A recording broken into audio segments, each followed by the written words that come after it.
the show, the stars, and we fall. Beautiful just, and open heaven to the moon. Sing it better, hold the hope, and the of the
there's a Jesus, the crown, God, praise, I see your Lord, I see your Lord. Oh, the see a friend, oh, God, the Lord, He let go, He let go. So I get this shit of my down, so they can't see. I'm saying I'm going home and home. You got a lot to be in the home and home. Oh, my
baby,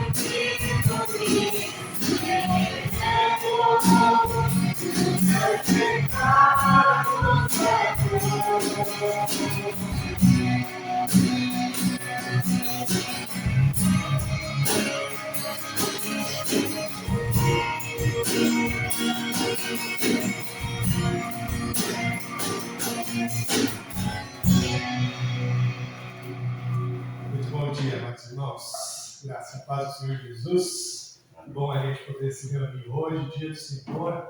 Que bom que é a gente poder priorizar esse que lavou os nossos pecados, esse que se entregou por nós, esse que nunca pecou e se fez pecado por nós. Como é bom a gente estar aqui logo cedo para louvar e adorar o nome desse nosso Deus. Vamos ler aqui o Salmo 37.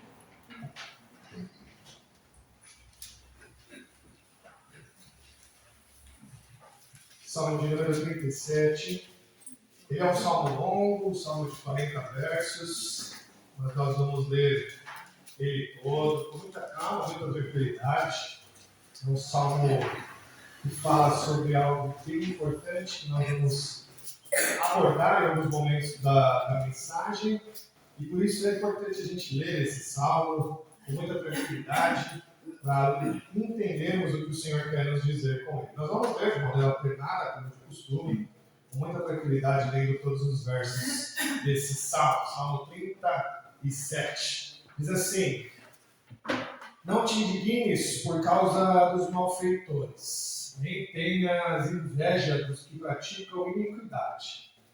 Pois eles têm definharão como a relva e murcharão como a erva verde. Confia no Senhor e faz o bem. Habita na terra e alimenta-te da verdade. Agrada-te do Senhor e Ele satisfará os desejos do teu coração. Entrega o teu caminho ao Senhor, confia nele e o mais ele fará. Fará sobressair a tua justiça como a luz e o teu direito como o sol ao meio-dia. Descansa no Senhor e espera nele. Não te irrites por causa do homem que prospera em seu caminho, por causa do que leva a cabo os seus maus desígnios. Deixa a ira, abandona o furor. Não te impacientes, certamente isso acabará mal. Porque os malfeitores serão exterminados, mas os que esperam no Senhor possuirão a terra. Mais um pouco de tempo e já não existirá o ímpio. Procurarás o seu lugar e não o acharás. Mas os mansos herdarão a terra e se deleitarão na abundância de paz. Brama o ímpio contra o justo e contra ele muitos dentes. Rir-se-á dele o Senhor, pois vê estar se aproximando o seu dia. Os ímpios arrancam da espada e distendem o arco para bater o pobre e necessitado, para matar os que trilham o reto caminho. A sua espada, porém, lhes traspassará o próprio coração, e os seus arcos serão espedaçados. Mas vai o pouco do justo que é a abundância de muitos ímpios. Pois os braços dos ímpios serão quebrados, mas os justos o Senhor os sustém. O Senhor conhece os dias dos ímpios, a herança deles permanecerá para sempre. Não serão envergonhados no dia do mal, e nos dias da fome se fartarão. Os ímpios, no entanto, perecerão, e os inimigos do Senhor serão como o viço das pastagens. Serão aniquilados e se desfarão em fumaça. O ímpio pede emprestado e não paga, o justo, porém, se compadece e dá. Aqueles a quem o Senhor abençoa possuirão a terra e serão exterminados aqueles a quem amaldiçoa. O Senhor firma os passos do homem e no seu caminho se compraz. Se cair, não ficará prostrado, porque o Senhor o segura pela mão. Fui moço e já agora sou velho, porém jamais vi o justo desamparado, nem a sua descendência a mendigar o pão. É sempre compassivo e empresta a sua descendência será uma bênção. Aparta-te do mal e faz o bem, e será perpétua a tua morada. Pois o Senhor ama a justiça e não desampara os seus santos. Serão preservados para sempre, mas a descendência dos ímpios será exterminada. Os justos herdarão a terra e nela habitarão para sempre. A boca do justo profere a sabedoria, e a sua língua fala o que é justo. No coração tem ele a lei do seu Deus, os seus passos não vacilarão. O perverso espreita o justo e procura tirar a vida. Mas o Senhor não o deixará nas suas mãos, nem o condenará quando for julgado. Espera no Senhor, segue o seu caminho, e Ele te exaltará para possuir a terra. Presenciarás isso quando os ímpios forem exterminados. Vi o ímpio prepotente a expandir-se qual cedro do Líbano. Passei e eis que desaparecerá. Procurei-o e já não foi encontrado. Observa o homem íntegro e atenta no que é reto, porquanto o homem de paz terá posteridade. Quanto aos transgressores, serão destruídos. A descendência dos ímpios será exterminada. Vem do Senhor a salvação dos justos. Ele é a sua fortaleza no dia da tribulação. O Senhor os ajuda e os livra. Livra-os dos ímpios e os salva, porque nele buscam refúgio. Amém, amém. Esse é o nosso Deus, que mesmo passando por lutas, que mesmo passando por momentos difíceis nas mãos dos perversos, Ele é aquele que nos dá a vitória. Precisamos esperar nele, ter a satisfação dele, ter a confiança de que Ele nos guarda. Vamos orar? Senhor Deus, muito obrigado, Pai, por essa manhã bendita. Obrigado, a Deus, por este culto que nós prestamos ao Senhor. Que nós possamos fazê-lo, ó Deus, de todo o coração. Entregando ao Senhor, ó Deus, a nossa adoração, o nosso louvor. E que isso suba ao seu trono de graça. E o Senhor o receba, ó Deus, do fundo do nosso coração. Possamos ter o Senhor como centro desse momento. Possamos ter o Senhor como centro desse dia. E que o Senhor seja sempre louvado e adorado em nosso meio, ó Deus. Obrigado por esse tempo, obrigado por esse culto. Que possamos confiar no Senhor, ó Deus, como diz o Salmo, de que o Senhor, ó Deus, é o nosso socorro, de que podemos esperar no Senhor, que o Senhor alinha o nosso caminho, nos coloca, ó Deus, em proteção e nos guarda, mesmo vivendo diante a tantos perversos, ó Deus. Nós te louvamos, te bendizemos em nome de Jesus. Amém.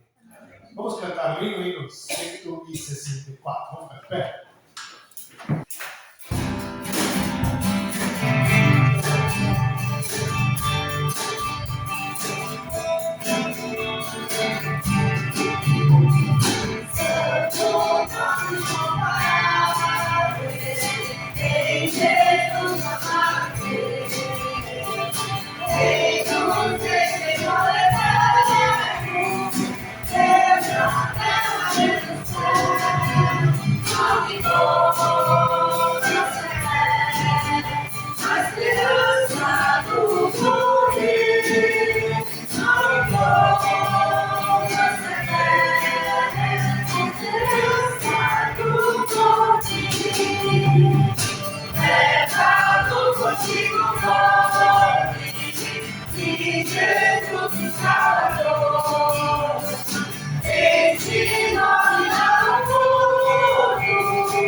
agora na primeira carta de Paulo aos Coríntios, capítulo 4.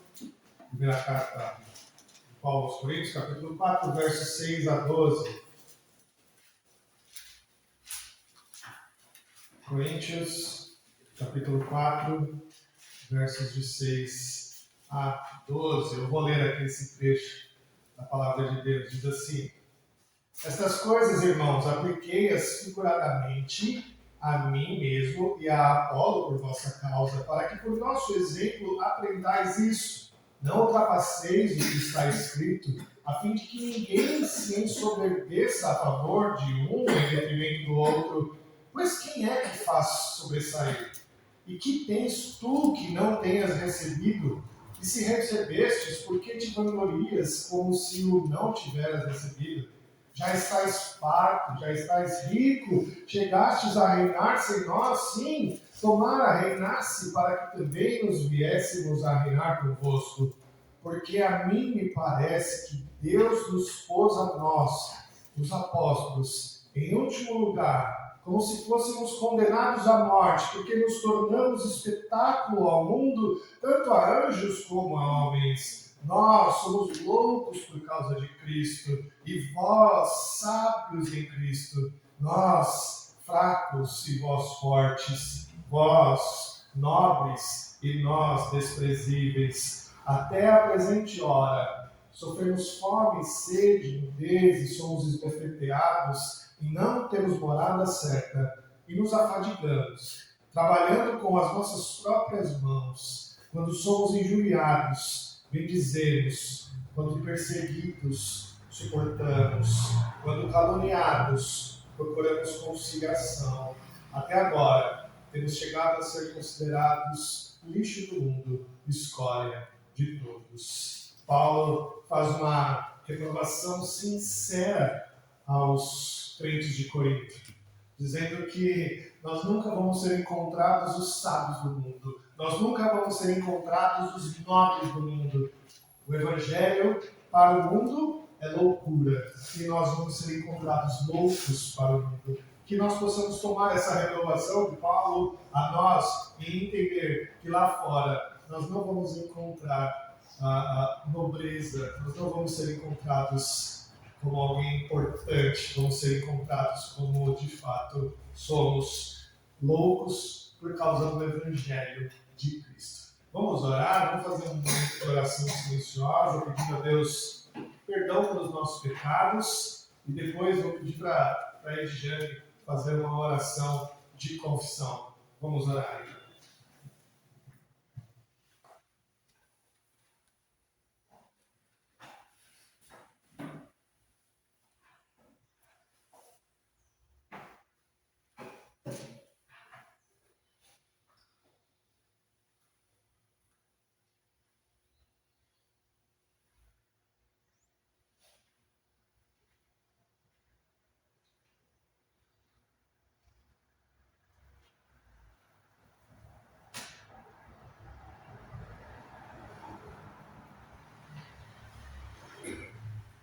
Senhor Deus, Deus Pai, Deus de amor, Deus grandioso, estamos na Tua presença mais uma vez, Pai, para nos colocar, ó Deus, na Tua presença e rendermos graças a Ti, mas também, ó Deus, para reconhecermos a nossa pequenez e reconhecermos, ó Deus, que necessitamos de Ti, Pai. Ó Deus, nesse momento, Senhor, reconhecemos que somos falhos, que temos pecado contra Ti e que temos, ó Deus, cometido repetidamente pecados que não Te agradam, Pai. Ó Deus, retira de nós, retira da nossa vida, Senhor, aquilo que temos feito que não agrada a Ti, ó Deus, e aquilo que não temos conseguido, Senhor, lutar contra. Pai, nos ajude a deixar aquilo que faz mal para nós, que faz mal, ó Deus, a nossa comunidade, ó Deus, nós como crentes, ó Deus, como filhos, como sal, como luz do mundo, ó Deus. Que possamos largar aquilo que nos impede, ó Deus, de brilhar, aquilo que nos impede, Senhor, de fazer a diferença no mundo lá fora. Ó Pai, que possamos ser melhores, Senhor. Possamos dar o exemplo, Senhor. Ó Deus, nos ensina, que o Teu Espírito possa nos ajudar, Senhor, trabalhar na nossa vida, tirar de dentro, Senhor, aquilo que nós não conseguimos lutar sozinhos. Pai, nós usamos esse momento para nos colocar aos teus pés e reconhecer que somos pequenos e que necessitamos do teu amor, do teu perdão, Senhor. E muito obrigada, porque um dia o Senhor morreu na cruz para nos salvar e nos livrar de todo esse pecado, Senhor. Em nome de Jesus, nos ajude, Pai. Nós nos colocamos agora na tua presença, porque necessitamos ouvir da tua palavra. Fala através do pastor, que possamos entender aquilo que o Senhor que o Senhor quer nos falar hoje. Que possa ser claro à nossa mente, ao nosso coração e ao nosso entendimento. Perdoe o nosso pecado, que nós oramos em nome de Jesus. Amém. Amém. Amém. Louvado seja Deus por sua graça e bondade. O texto de Mateus 5:38, que está aqui no canal, diz assim: ouvistes o que foi dito, olho por olho, dente por dente. Eu, porém, vos digo, não resistais ao perverso, mas a qualquer que te ferir na face direita, volte-lhe também a outra. E ao que quer demandar contigo e tirar-te a túnica, deixa-lhe também a capa. Se alguém te obrigar a andar uma milha, vai com ele 2, dá a quem te pede, e não voltes as costas ao que deseja que lhe emprestes. Portanto, sede vós perfeito, como perfeito é o vosso Pai Celeste. Amém. Vamos louvar o nome do nosso Deus, que é perfeito e tem nos ensinado tantas coisas importantes em nossa vida. Vamos ficar de pé, vamos louvar o Senhor. Aqueles que vieram todos com o primeiro dízimo de ofertas, esse é o momento. E juntos vamos cantar e adorar o nome do nosso Deus.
Senhor, ai, Senhor, pra dentro de mim, nada encontrarás de bom. Mas o desejo eu tenho de ser transformado. Preciso tanto do teu perdão. Dá-me um novo coração. Dá-me um coração igual ao teu mestre. Dá-me um coração igual ao teu. Coração disposto a obedecer. O Cristo meu Deus. Dá-me um coração igual ao teu.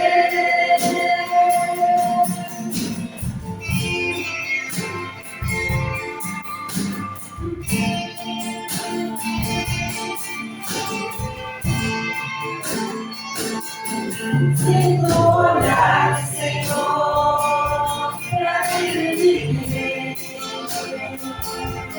nada encontrarás de bom.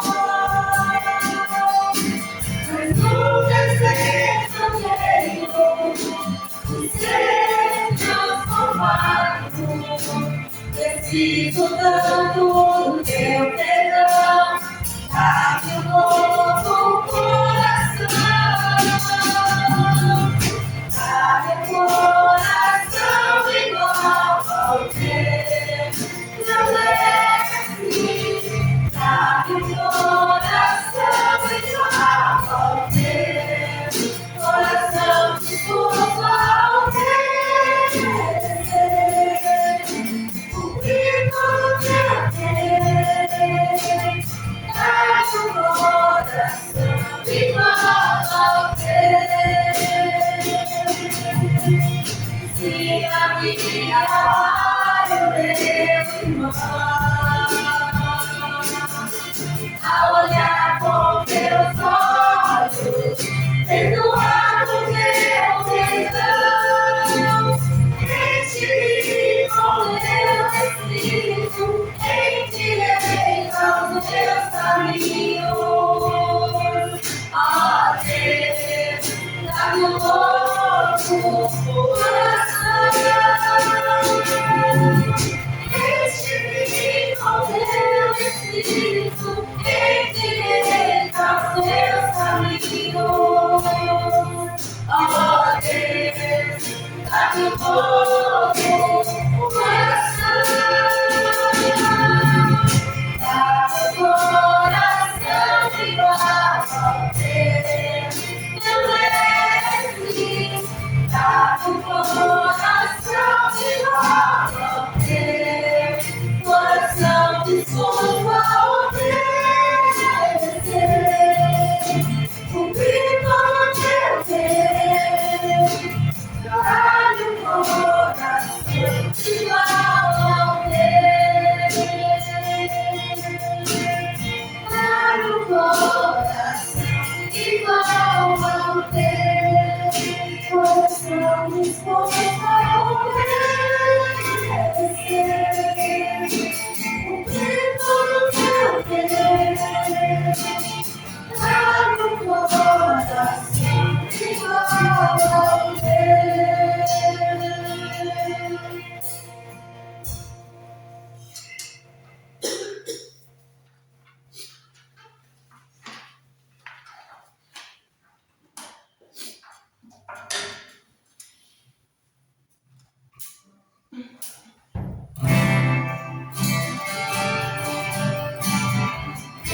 Deixe-me até que me se ache só te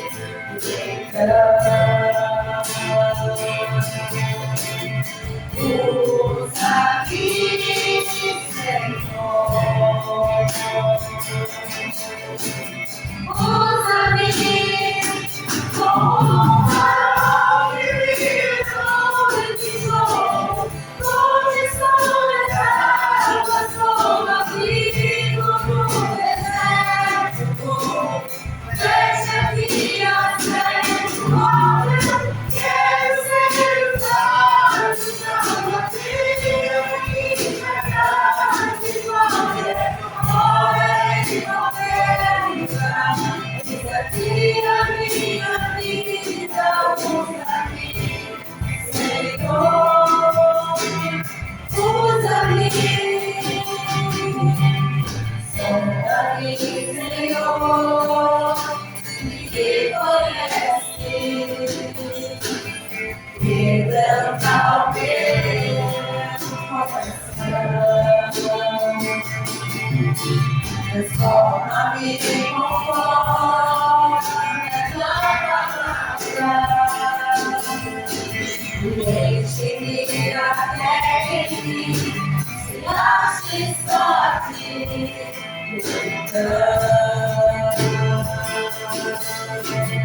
Usa-me, Senhor. Usa-me como um farol que brilha noite toda.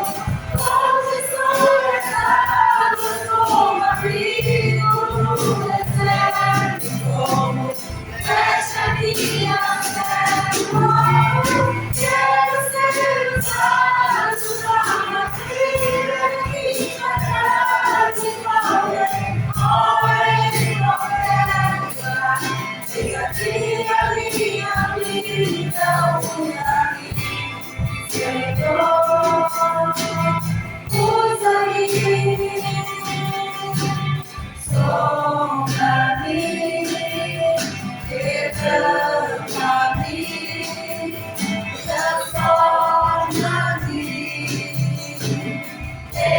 enche-me, usa-me.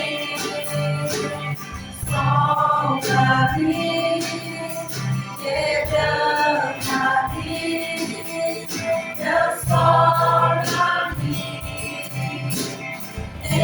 enche-me, usa-me, Senhor, usa-me,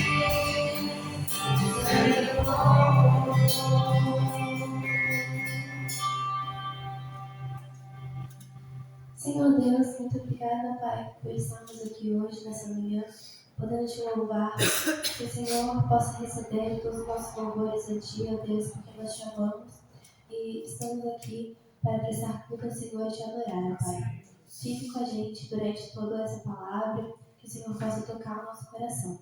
Muito obrigada por tudo, em nome de Jesus, amém. Bem, queridos, a gente vai voltar para Pedro hoje. Abra sua Bíblia lá em 1 Pedro. Hoje no capítulo 3, versos de 8 a 12. 1 Pedro, capítulo 3, versos de 8 a 12. O tema da mensagem é a resposta cristã à ultraje. A resposta cristã à ultraje.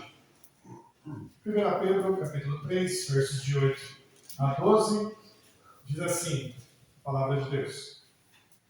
Finalmente, sede todos de igual ânimo, compadecidos, fraternalmente amigos, misericordiosos, humildes, não pagando mal por mal ou injúria por injúria, antes pelo contrário, bem dizendo, pois para isto mesmo fostes chamados, a fim de receberdes bênção por herança. Pois quem quer amar a vida e ver dias felizes, refreie a língua do mal e evite que a seus lábios falem dolosamente. aparta-se do mal. Pratique o que é bom, busque a paz e empenhe-se por alcançá-la. Porque os olhos do Senhor repousam sobre os justos e os seus ouvidos estão abertos às suas súplicas. Mas o rosto do Senhor está contra aqueles que praticam males. Amém. Vamos orar?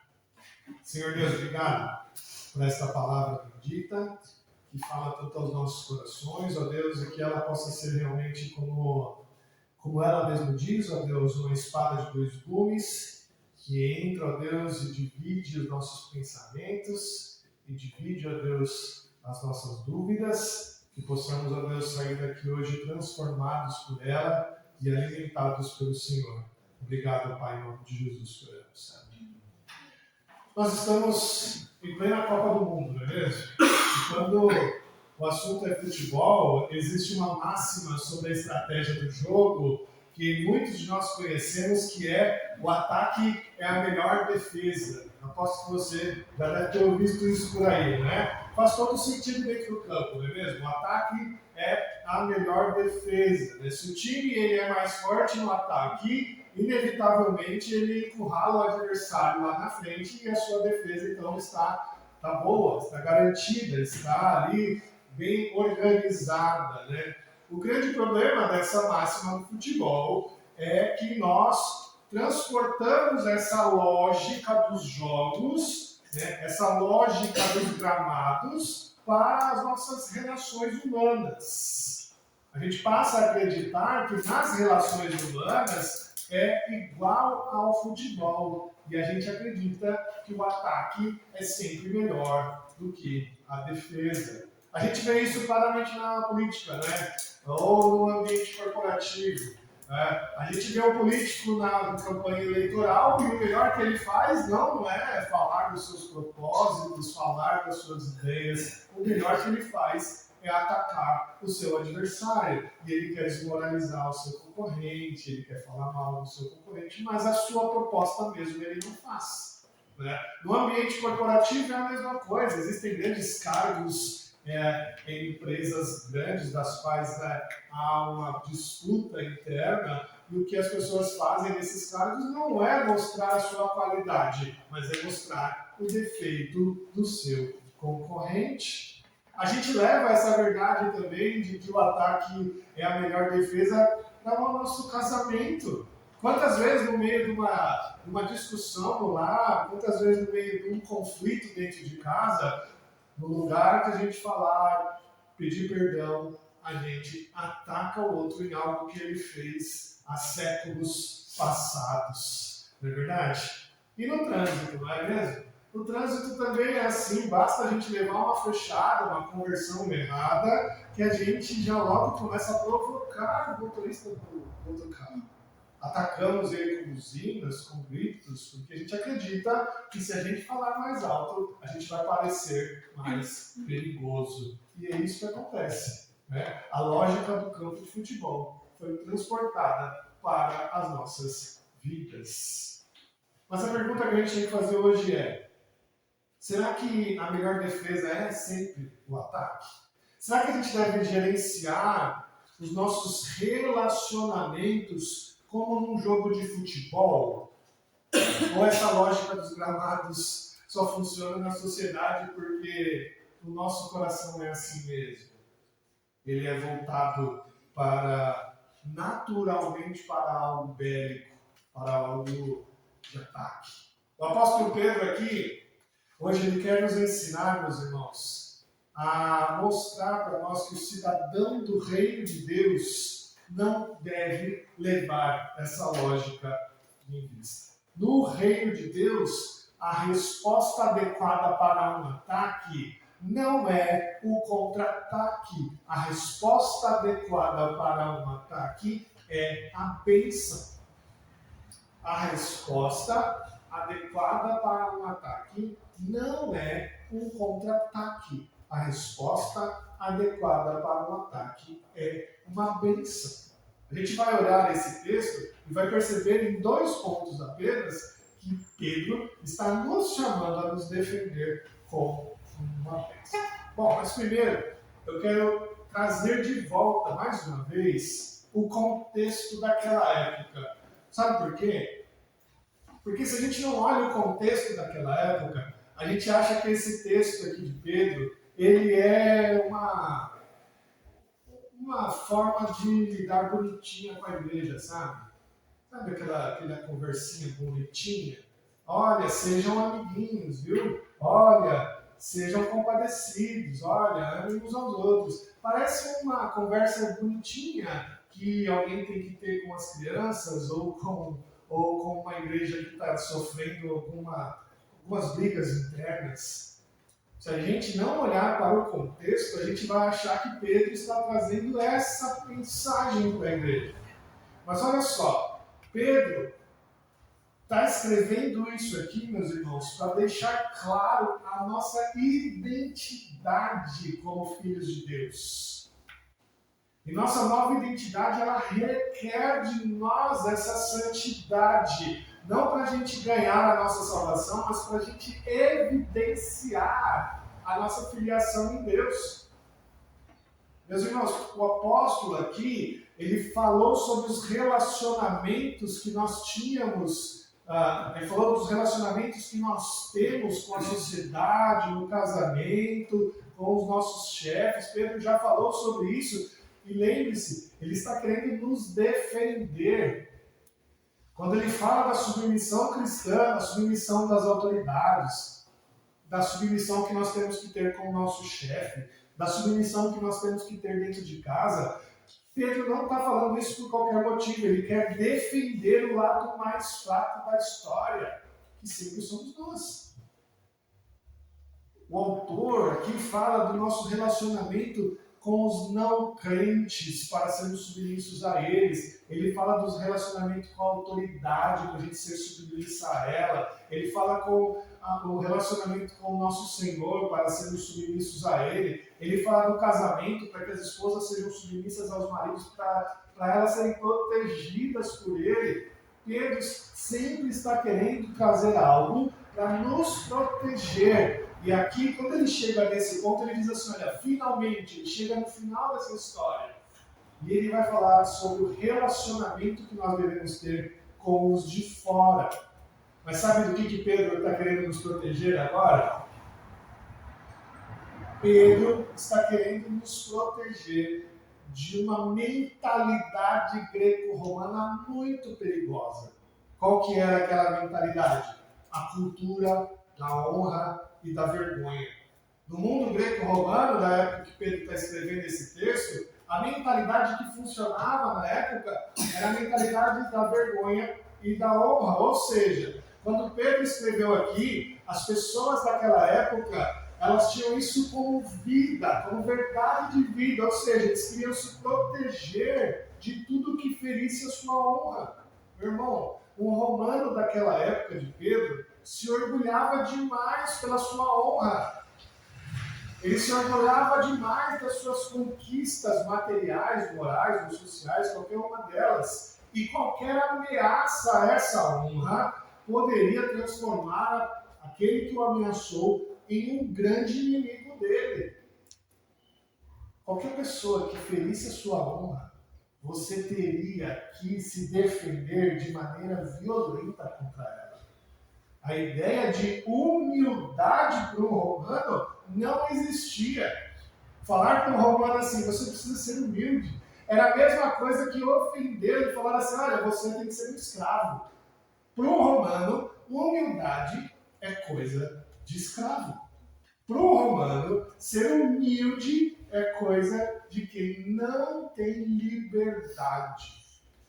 A ideia de humildade, a ideia de não atacar um ofensor, era vista naquela época como fraqueza. Se você não atacasse o seu ofensor, era como se você concordasse com o seu ofensor. Reagir com mansidão era visto como falta de caráter, como fraqueza, como se a pessoa fosse um escravo. Quando Pedro escreveu isso aqui, ele não escreveu para ser uma mensagem bonitinha para a igreja. Pedro escreveu isso aqui para mudar a mentalidade da igreja. Na cultura greco-romana, O herói era aquele que atacava o seu inimigo e o matava. Na cultura greco-romana, o herói nunca voltava a outra face. Na cultura greco-romana, o ataque violento era visto como uma coisa boa, bonita e heróica. No Evangelho, o herói é Cristo, que abriu mão da sua honra. No Evangelho, o herói é aquele que vira a outra face. Para o Evangelho, o herói é aquele que entregou a sua vida e disse: perdoa-lhes, eles não sabem o que fazem. Esse é o herói. Meus irmãos, quando Pedro escreve isso daqui, ele não queria trazer uma mensagem bonitinha, reflexiva para a igreja. Ele queria trazer uma mensagem que mudasse a forma como a igreja via a ultraje do mundo contra ela. Isso aqui virou de ponta cabeça o valor de honra que alguém poderia ter. Isso aqui transformou a vida daquelas pessoas. E a primeira coisa que Pedro ensina para eles era manter a igreja unida. Olha só comigo de novo aqui o verso 8, diz assim, ó. Finalmente, ou seja, ele está terminando o assunto que ele começou de submissão. E ele diz: sede todos de igual ânimo, compadecidos, fraternalmente amigos, misericordiosos, humildes. A primeira coisa que Pedro escreve é para que a igreja se proteja dos contra-ataques, se proteja dos ataques, unida como ela deve ser. Ou seja, como nós podemos nos defender ao ultraje, estando unidos como igreja. Pedro ensina primeiramente que a união da igreja ela deve existir para que a gente possa viver de uma maneira firme e forte. Lembre-se que qualquer um que fosse comandante de um exército, ele ia falar assim, olha, um castelo dividido não permanece vivo. Um castelo dividido não sobrevive a nenhum ataque. Ou seja, quando nós sofremos ataques, o que a gente precisa viver é uma vida unida. É assim que o versículo revela a identidade da igreja, sede todos de igual ânimo, compadecidos, fraternalmente amigos, misericordiosos, humildes. Vocês precisam ser assim. São 5 virtudes indispensáveis para a igreja de hoje. A primeira virtude aqui é: sejam de igual ânimo. Sabe o que isso significa, meus irmãos? A gente precisa ter a mesma mente. A gente precisa ter a mesma mente, o mesmo pensamento.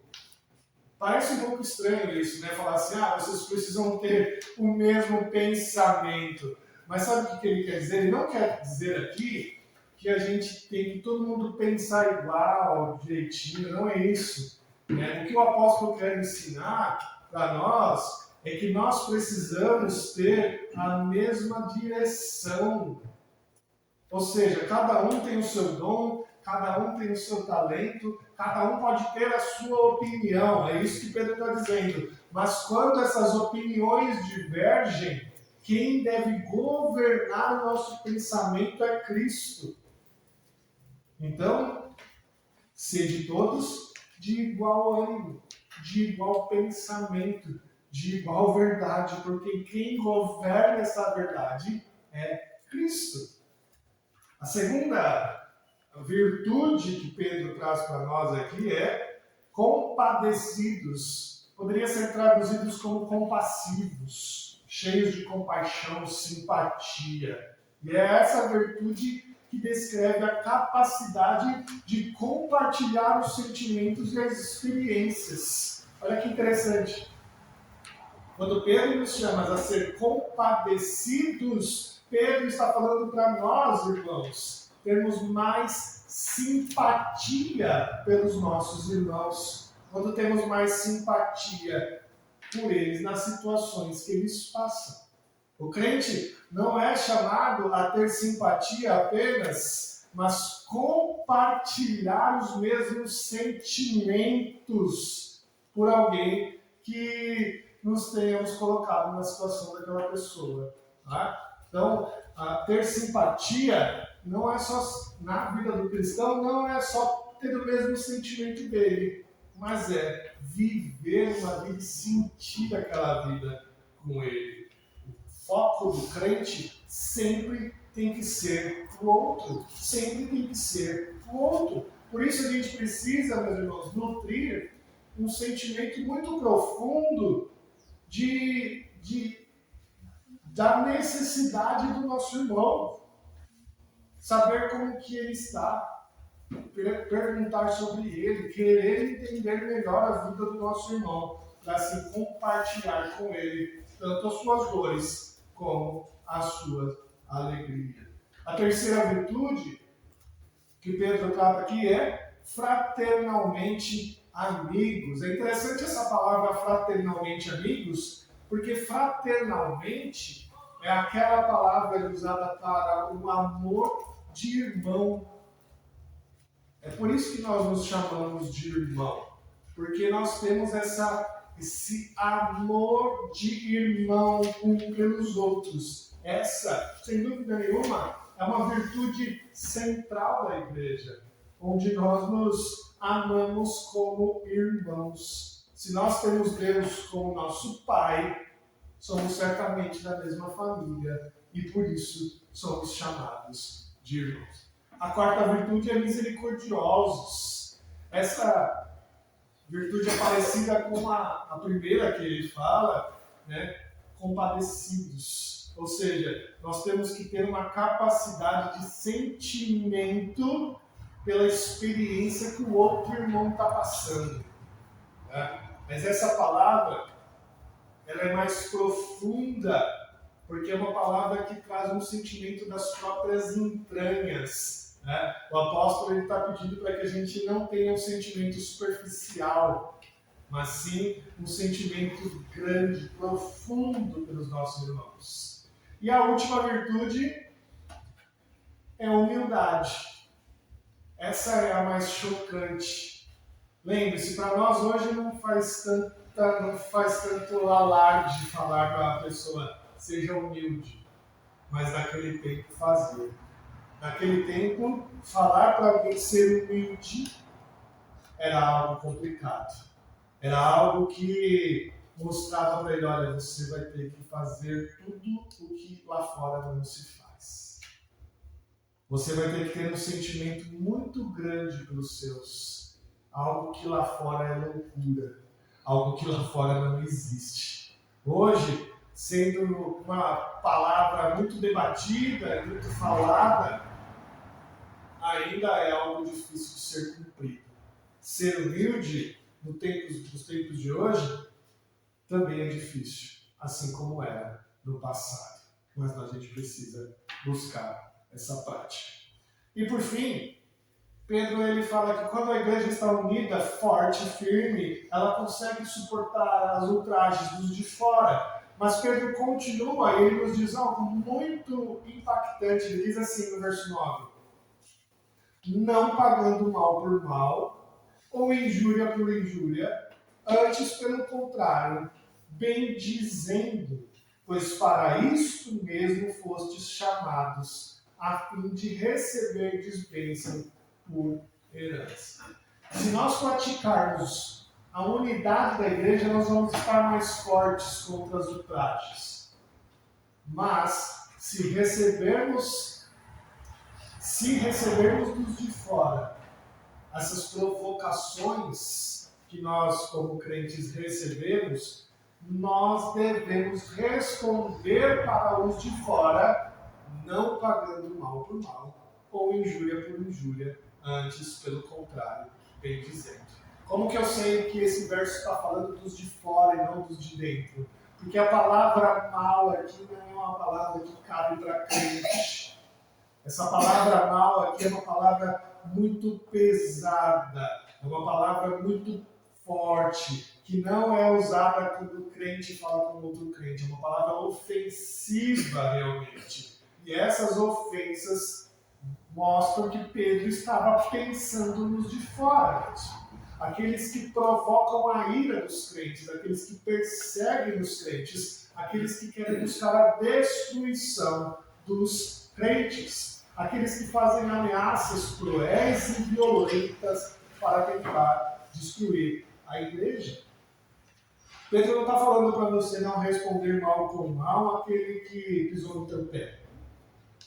Pedro não está falando para você não responder injúria por injúria daquele que só te xingou. Ele está falando para você não fazer isso com aqueles que te perseguem. É uma palavra dura que Pedro está usando. É uma palavra difícil. Ele está falando, olha, nós não devemos buscar revidar quando somos perseguidos. Pedro está falando, a gente não deve revidar quando quando as pessoas tentam nos destruir. O nosso contra-ataque não é o ataque. Para o cidadão comum daquele tempo, lembre-se do contexto da qual Pedro está escrevendo isso. Para o cidadão comum daquele tempo, quando a pessoa era atacada, para ela ele deveria naturalmente revidar com maior violência. E quando Pedro fala para eles, olha, não façam isso. Não paguem mal por mal. Não paguem injúria por injúria. E qual é a forma do crente responder? O texto diz, bendizendo. Bendizendo. Qualquer sábio daquele tempo iria falar isso é uma loucura. O que Pedro está falando não faz sentido nenhum. A resposta ideal para um ataque é um ataque ainda mais violento. E Pedro está falando, a resposta do crente para o ataque é bendizer as pessoas. Bendizer aqui no texto, meus irmãos, é aquele que renuncia à vingança. É aquele que muda o contra-ataque de um ataque violento para uma bênção. O Salmo 69:9 diz assim, assim como o Romanos, repetido por Romanos 15:3, ele diz assim, as injúrias dos que te ultrajavam caíram sobre mim. É por isso que a gente consegue, sim, bendizer aqueles que nos atacam. Porque Jesus disse que as injúrias dos que nos ultrajam caíram sobre ele. Toda injúria, toda perseguição e toda busca para destruir a igreja caiu sobre Jesus e não cai sobre nós. Em vez de nós exigirmos reparação, autoafirmação, justiça, nós somos chamados a suportar os erros dos ímpios, porque Cristo falou que as injúrias deles caíram sobre ele. E isso nos chama a imitar o caráter de Cristo. Isso nos chama a imitar o caráter do Senhor. Que toda a injustiça do mundo caiu sobre ele. E ele não revidou. Todo o pecado do mundo caiu sobre ele. E ele não levantou. Ele permaneceu calado como ovelha muda indo para o matadouro. E muito pelo contrário, ele nos abençoou. A morte de Cristo trouxe essa bênção enorme para nós. É por isso que devemos obedecer o seu mandamento. Amai os vossos inimigos e orai pelos que vos perseguem. Mateus 5:44. Porque a resposta ideal para o ultraje é falar uma bênção. É abençoar a pessoa. E o apóstolo ainda afirma, Pedro ainda afirma, que se agirmos assim, nós vamos receber uma recompensa, a fim de receberdes bênção por herança. É isso mesmo. Nós já recebemos essa bênção direta do Senhor, a salvação. que Ele assim nos dá. A única coisa que Ele nos manda é obedecermos e seguirmos o seu exemplo. Meus irmãos, a característica da igreja, ela é de ser ultrajada pelos de fora.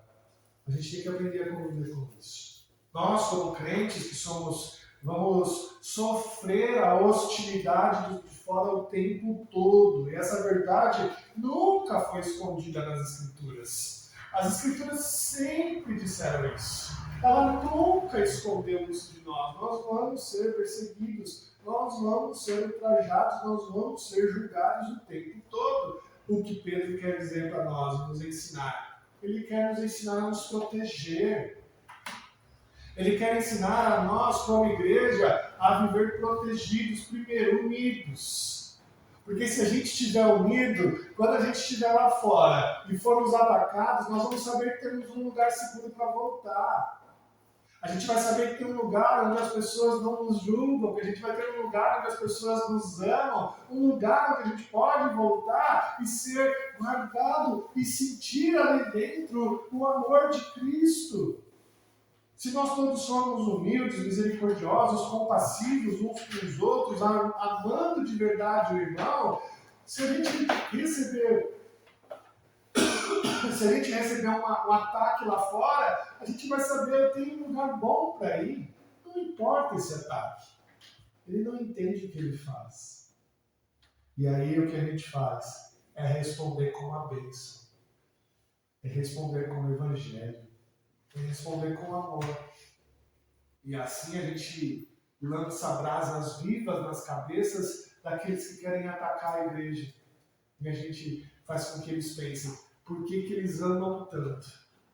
Por que eles amam tantos de fora? A gente não consegue entender. A gente provoca tanto. A gente busca tanto destruir. A gente ataca com tanta violência. E eles nunca revidam. E eles permanecem unidos. E isso vai fazer com que a gente abençoe eles. Com que eles possam enxergar Jesus através da nossa vida.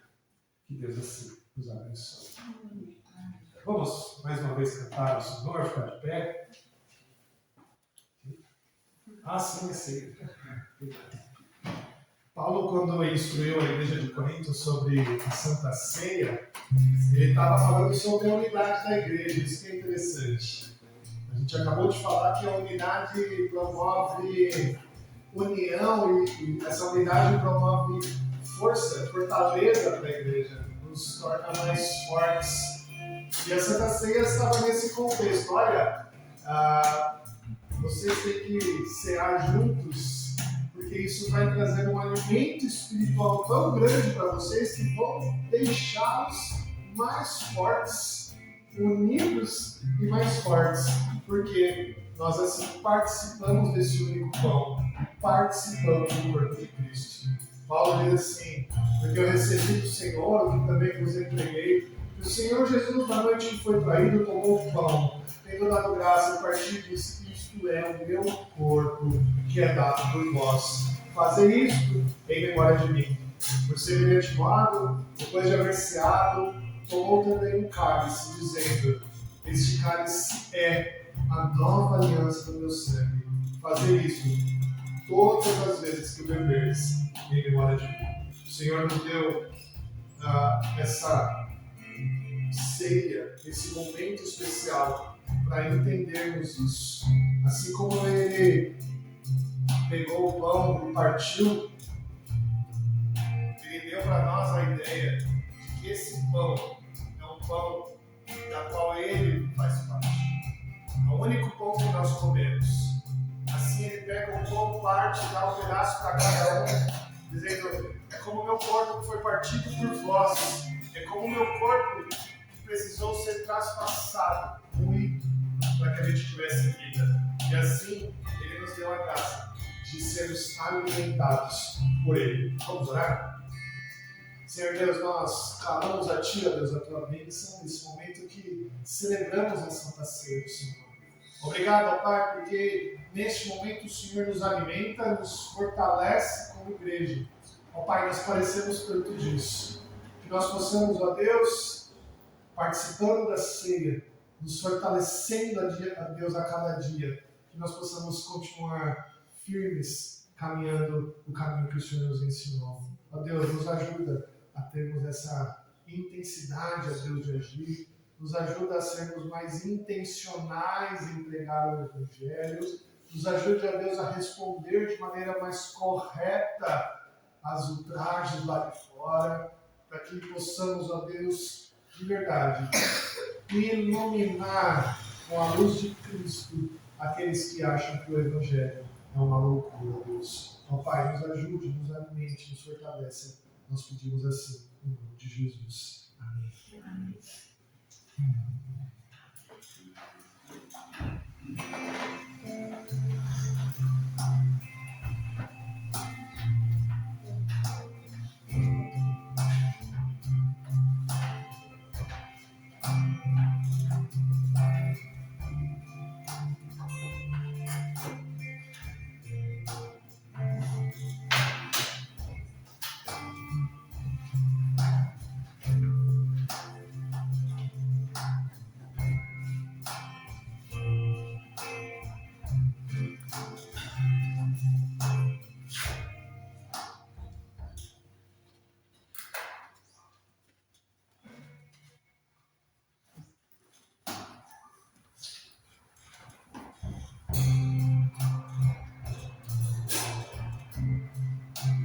Senhor Jesus, o pão partido de ser meu corpo, que é dado por vós, comerei todos.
Depois de apreciado, o Senhor Jesus toma o cálice, e este cálice é a nova aliança do meu sangue, bebei em todos os dias.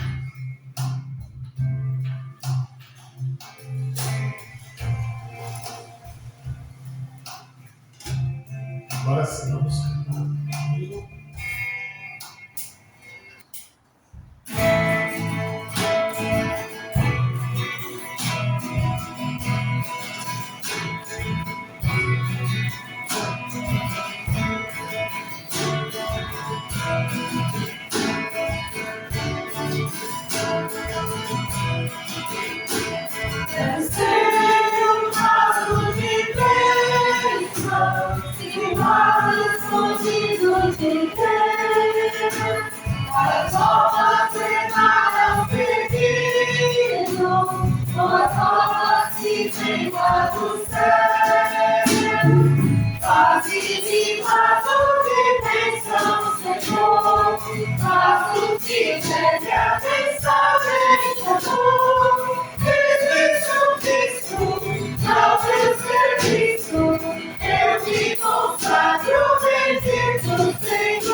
Jesus conhecer.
eles querem uma vida real, uma vida de fé e pureza, vestida de amor divino.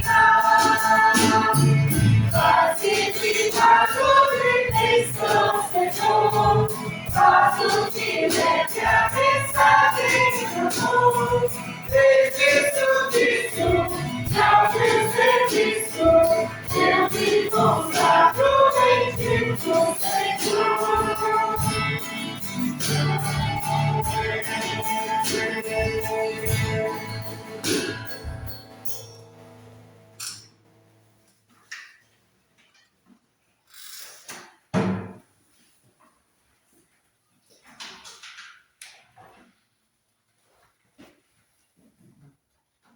Vamos orar e assim sermos abençoados pelo Senhor.